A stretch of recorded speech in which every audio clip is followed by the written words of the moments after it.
I'm ready. Okay. All right. First, I'm going to ask you about family background and some childhood questions. Was your family a prominent member in Ashland? Just what was the importance of your family name, your grandparents, your parents? Just general childhood questions. All right. Childhood, or can I go back to my grandfather? Okay. Go ahead. My grandfather, D.B. Cox, came to Ashland just after the war. Now, you know, the war is the war between the states. It was the late 1860s that he came to Ashland, and he built a house right on the railroad track, right at the site, the present site of the Ashland Library. And he opened a little store, which was right on the corner of the railroad and Robinson Street. And in his home, he and his wife, Mrs. Cox, my grandmother, Sally, raised 6 girls and 1 boy, and the 1 boy was my father. And D.B. Cox had other stores with several partners in Ashland across the tracks. But in the Great Fire of 1893 that destroyed a lot of the Ashland business district, the stores were destroyed, so they bought lots at the corner of Thompson Street, and in a few years built a 2-story brick building, which is where the Iron Horse restaurant is now. And that was the D.B. Cox store that most people remember. My father, growing up in the house with 6 sisters, had a lot of stories to tell about how difficult that was. But he went to work at his father's store at D.B. Cox and Company when he was quite a young man, and always worked there, and wanted very much, of course, to leave Ashland and travel and do other things, but life kept him at Ashland. In 1924, he and my mother were married. She was from Richmond. Her maiden name was Vaughn. And they lived in Ashland and built a little brick house on Howard Street. And that's where I was born. Because, you know, now everyone rushes to Richmond to have their babies in hospitals. But once upon a time, home births were quite normal. The doctor would come with a midwife or a nurse and deliver the baby at home. And my brother and I were both born in the house on Howard Street. So I grew up in Ashland, and at that time, of course, many people were commuting to Richmond on the train. Other people were driving. There was a lot of business activity right in the center of town, and you walked everywhere, or you rode your tricycle or your bicycle everywhere. I was fortunate that I was around the corner from school. The Ashland School was located on James Street at the corner of Hanover Avenue. Now the Henry Clay Elementary School is there. But at one time, there was a large 2-story brick building that had both elementary and high school in it. And that's where I started in the 1st grade. And that building was demolished, and the new Henry Clay School was built. And so by the time I graduated from high school, we were all in the Henry Clay, what is now the Henry Clay School. I think you have a question for me? How about, what did you do for fun in Ashland when you were growing up? What kind of entertainment was there, like movie theaters? Any notable people that you remember from your childhood, like any characters? Well, Ashland has always been full of characters. There were many characters, but not the famous people. No, I did not remember. I do not recall any famous people. But Ashland, being the small town, as all small towns do, you have your characters, and we used to play in neighborhood yards. Boys would have their teams playing in the street or playing in a vacant lot. We went to the movie. We could go for a nickel in the afternoon. And there was a wonderful store right here on Railroad Avenue that is now where the cobblestone bicycle store is, Mr. Mayberg's store. And Mr. Mayberg had penny candy. So you could go in and buy, a couple of cents worth of candy and then cross the track to the 5 cents to the movies. So this was, Ashland was wonderful. It really was. We went to school with this same group all the way through elementary and high school. I mean, today I have friends in Ashland who were my classmates in those days. And that, of course, made for a very a compact group of friends that were with you. And we also had our Girl Scouts were very important. The Boy Scouts were important. And there were, of course, churches, many churches in Ashland, there were Sunday school activities. So you were always busy, always plenty of things to do. Okay. You had said that you had left Ashland, and I was just wondering, like, maybe some reasons why you left Ashland and then why you came back. Well, I left Ashland because it was such a hick town. That's all we could talk about. How soon can we get out of this place? Now, let me backtrack just a minute and tell you a little bit more about growing up in Ashland. Once we were out of grammar school and into high school, we began to be looking around at Randolph-Macon boys. And those, I suppose, in those days, the freshmen were easy to spot because they were required to wear their little beanie skull caps. You know about that? Mm-hmm. And also at that time, the boys didn't have automobiles as students do now. So they were more in town. They were shopping. They were going to the theater, movies. They were dating Ashland girls and were very visible. And there was a far more community with the college than there is now, but simply because things have changed and everybody has a car and you go away somewhere on weekends. And why go to Ashland? Well, anyway, but growing up in Ashland, fun as it was a small town, and I wanted to get away. So after I had graduated from college, I went to Mary Washington, and then I took my senior year at VCU. At that time, it was called Richmond Professional Institute of the College of William and Mary, because I was a drama major, and that was a very good drama school there. So I went there, and then I worked a little bit just to get some money together to get on the train and go to New York. And that was a wonderful experience. In New York in those days, it was safe to get around. You could ride the subway, you could go anywhere, it was not a fearful place at all.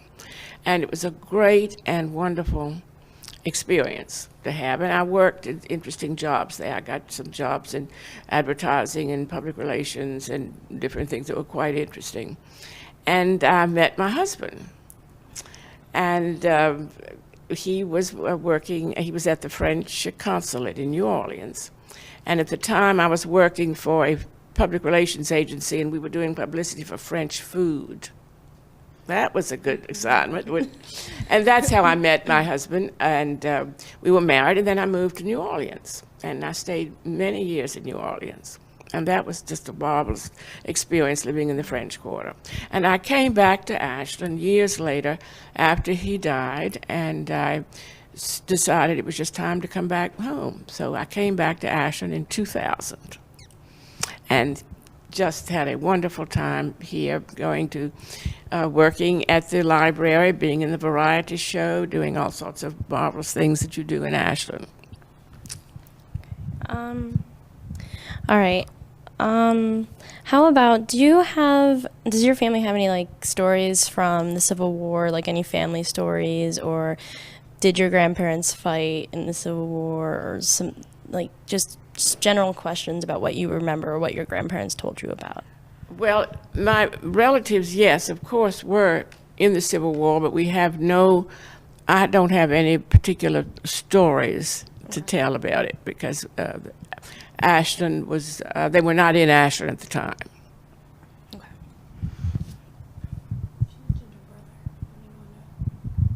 About your brother? My brother. You want to talk about your brother? Talk about my brother? Sure, I'll talk about my brother. Okay. Go ahead.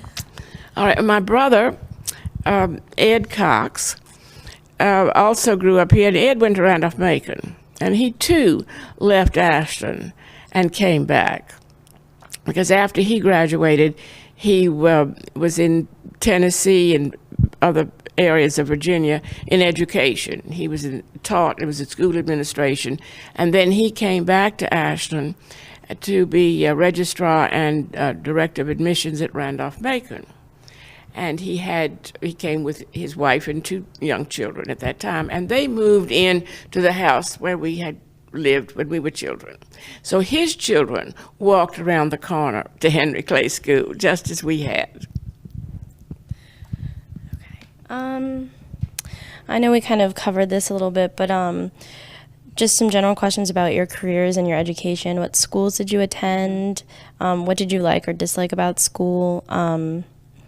Some differences between education then and now, and just kind of like what types of jobs have you had, and just what kind of careers and stuff like that. Well, about education, I don't know a great deal about what education is today.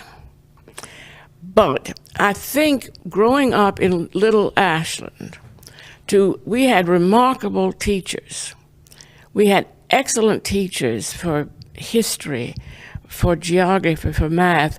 We had one teacher, Miss Eleanor Sidner, and I'll have to mention her by name because she's famous. We all loved her. She said, "I teach the 3 M's: mathematics, morals, and manners." This was high school now.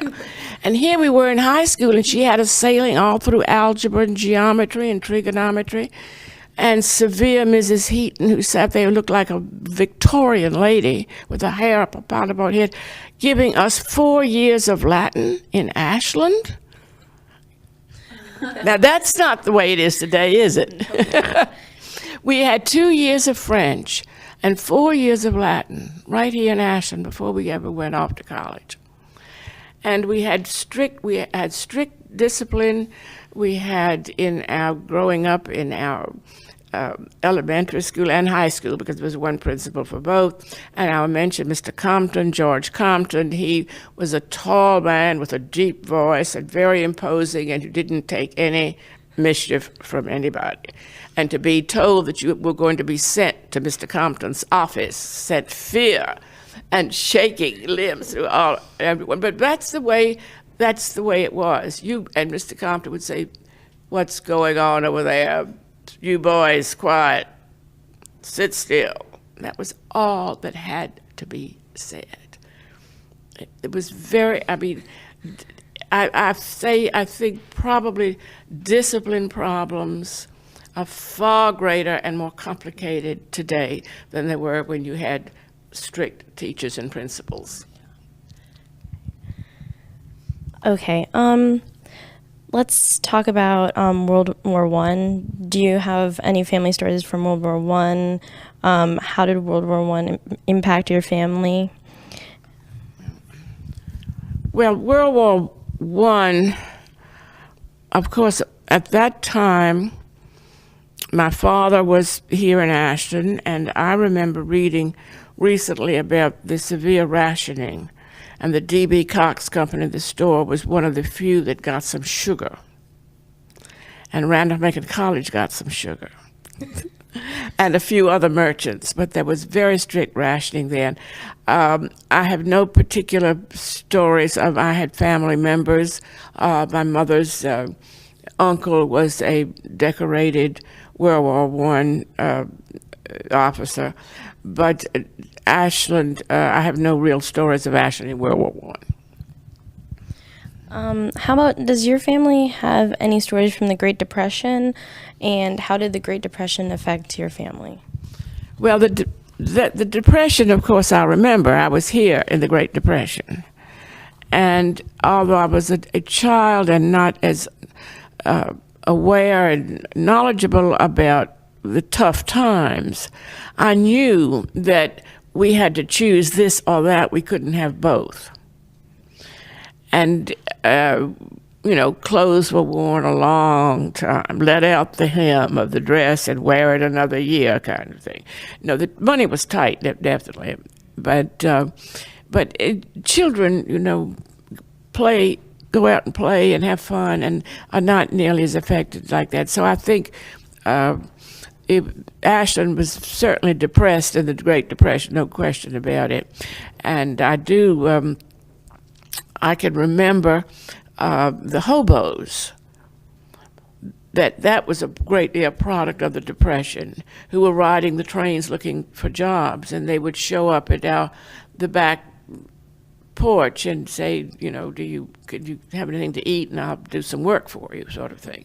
So the hobos were very much a part of Ashland. That's a whole story in itself, which would be interesting to get someone to tell you about the hobos and how they would mark on the gate. They have special little secret marks and say, this is a good place to go, they'll feed you, sort of thing. And but so that of course was, once the Depression was over, that sort of disappeared. And I think did you want to ask me anything else about that time?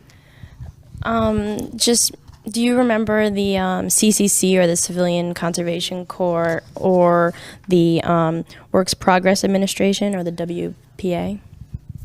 I remember some young men who went in the CCP, isn't it? CCC. Yeah, CCP, because they couldn't find work, but they were healthy, eager, ready to work, and so it was a wonderful program, because they worked and they were required to send their salary home. So that I remember hearing about so and so was doing that, and it was a great help to his family to get the money and everything. So I feel that was probably an excellent program for the time. The WPA, no, I have no particular comments about WPA. I know you kind of mentioned this before, but just a few questions about how the college has affected. In what ways did having the college in the town affect your life? We kind of already went over this, like any family members that went to Randolph-Macon. Do you remember any certain events that happened at the college, and just how it affected your neighborhood and community? Well, growing up in Ashland, when Randolph-Macon was a men's college, was absolutely wonderful.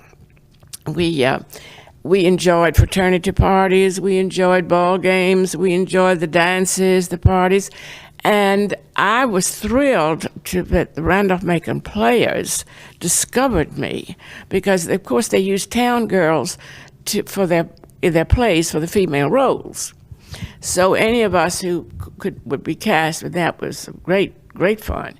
And I had several years that I was doing that. So yes, definitely Randolph-Macon is a big part of my life growing up in Ashland. Absolutely, because we, as some of the girls married their Randolph-Macon beaux. And also when the World War II started, the college population dropped tremendously. And there was even some little, rumor that, will the college close, sort of thing. But the Army sent a Army Special Training Program here. And the college boys left, but the Army marched in. And that, again, gave great boost and cries of joy among the town girls when they saw. And they had these wonderful young men who were here for a sort of a officer training, and some Ashland girls married ASTP boys.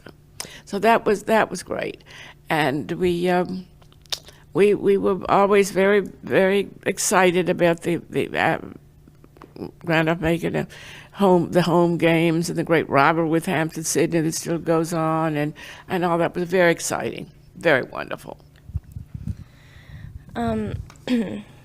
Now, just a few questions about your neighborhood when you were a child. Just a general description of your neighborhood. How has the town changed since when you were a child? Just some general places like the original Henry Clay Inn, the racetrack on Ash Cake Road, Cross Brothers. Just some general things about that. And what do you think about some of the newer businesses like Ashland Coffee and Tea and Suzanne's and the Iron Horse Restaurant? Well, the new businesses are wonderful. I particularly like the new businesses in this up and down the tracks, because, of course, that's been one great change in Ashland, that business has moved to shopping centers on the fringes of the edge of town. And so we have lost that kind of center activity that we had. So I think it's wonderful that entrepreneurs are coming back to this area, this particular part of town, and doing things. Growing up in my neighborhood was very easy. It was a 2-block-long residential street. And most of the houses were built in the early years of this century. My father and mother moved in 1927, and that was one of the newer houses built then.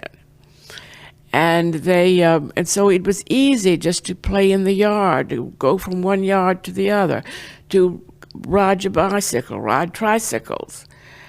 And we had always had pets. We had dogs, and the dogs could run around.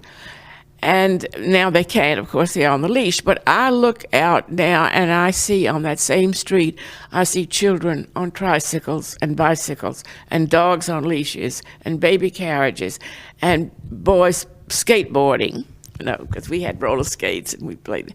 So in some ways, that hasn't had much change, which is very nice. And so the other part, of course, it changes. Ashland's growing, it changes. And that's to be expected, and that's fine. I know you had mentioned a little bit about this before, but do you have any family stories from World War II and you and your family's reaction to Pearl Harbor and just general stories about World War II? Well, of course, the Pearl Harbor absolutely galvanized everybody in this country. Now, by World War II, I had grown up to the point that, that was really meaningful. We did all sorts of things. For instance, we would spot for airplanes. The Girl Scouts, I was a senior scout, and that was one of our duties. We had to take a class in identification. We could identify all the fighters and bombers of every nation fighting. So if it flew over Railroad Avenue, we would know it. But actually, we had 2-hour shifts to spot planes. I used to go down to a field in Gwathmey, and there we would sit with the telephone and binoculars, and of course, fortunately, no enemy planes came over, but we had to report in any plane that we saw and identify it as best we could. Sometimes it was really easy. It would be flying right over you, know exactly what it is, and you could call into wherever it was, Richmond, I suppose, and say so-and-so just flew over, going north. And but this was part of what we did. We also were rationed, with shoes, and were rationed as long with gas, and we had books, our little ration books, coupons. You're going to buy a certain amount of sugar and other commodities. And we began saving things. We had to save tinfoil. And I remember saving bacon grease. And there was some reason that they could do something with bacon grease to make ammunition. But anyway, this was bottled up and packed up and sent somewhere. And we all were very, very conscious of the war effort. And everybody was in. We were of one mind to fight and win. And so we were very conscious of all of our classmates who were leaving to go in the service, and would they be going overseas and all that. It was constantly with us. And soon we began to notice the troop trains going through. And these boys most of them were on their way to ports, either to Norfolk to ship out, or up, if they were headed north, they were going up to Baltimore or to New York to ship overseas. And we would wave, and they would wave, and sometimes they would throw their name and address out to us, and so we had pen pals. We'd immediately write to them, and this would go on for a certain length of time, and so on. And the troop trains, boy, I remember that very well. Speaking of the train, what do you remember about the train? Just, was it a big impact in the community? Did you take the train anywhere interesting, or did you take the train regularly? Just travel and stuff on the train. Well, I took the train to New York when I left town, and that was great. Yes, I used to would take the train a lot when I was in college in Fredericksburg, and then later when I lived in New York. Yes, I was traveling by train all the time then. And the trains was very much a part of everybody's life in Ashland growing up. And I remember, we had the steam engines way back when, and then they gave way to others. And when I remember being out on the sidewalk with all the neighborhood to watch for the first streamlined train. And we were all lined up there on Railroad Avenue, and I was with a friend, and she and I very often would go and put our ear to the track to listen for the train coming, because you could hear it in the track. So we decided, where's the streamline? Everybody's waiting, why doesn't it come? Well, maybe it is coming. Let's go and put out. So we ran away. We left the crowd, ran from the crowd to the middle of the train track and put our ear to the track to listen. And her mother came after us screaming and jerked us up, and she said, "Don't you know it's going to come through so fast you won't even be able to hear it coming?"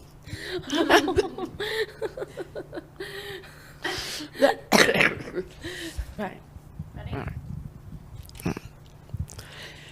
Well, after the silver meteor, the streamlined train whizzed through. Well, it didn't really whiz through. It came very slowly so that we could all wave and so on. But we did notice that with these new trains, the windows were tinted so you couldn't see the people inside. And we kind of missed that because we liked seeing the people. We'd wave and they'd wave back, and we'd go see them. And we would be mostly waving at the trains as we were walking up to go to Barnes Drugstore or Hughes's Drugstore, where we could always go and have ice cream and have fun. And then, of course, in our later days, when we were very sophisticated, we would go to the college hangout. It's called Bobby Stone. Bobby Stone was down where there's a bank building there now. It's at the corner of US 1 and Route 54. And Bobby Stone, of course, he sold beer, but of course we didn't drink any beer. We weren't old enough. But those who were old enough could get a beer, and the jukebox that played, and we danced. And that was such fun. And the college boys would come there, and we'd go there, and we would dance. And one of my friends reminded me recently that when she had learned to drive, and her father said, you cannot cross number 1 highway. You can only drive in town, but don't cross number 1 highway. And she said, I'd come and pick you up, and we'd drive down to the corner, and I'd park right on this side of the highway, and we'd walk across number 1 to go to Bobby Stone's. Yes, growing up in Ashland was quite simple, quite fun. That's a lot of fun. Do you know anything about the unsolved murder case that happened in Ashland? No. I don't know anything about it at all. I was really young when all that happened, and I can remember, though, when on summer evenings, people in Ashland would sit out on porches and yards and chat. You didn't just hang around TV games and television all the time. You were out talking with the neighbors, talking with the family. And whenever the subject of the unsolved Smeeman murder would come up, my father would always say, "Please lower your voices. I don't want anyone to hear who's talking to me." And it was just something that people didn't talk about a lot. Everyone seemed to think that somebody else knew something. It has remained unsolved and probably will be. Okay. Well, that's it. That's all we have. Thank you so much.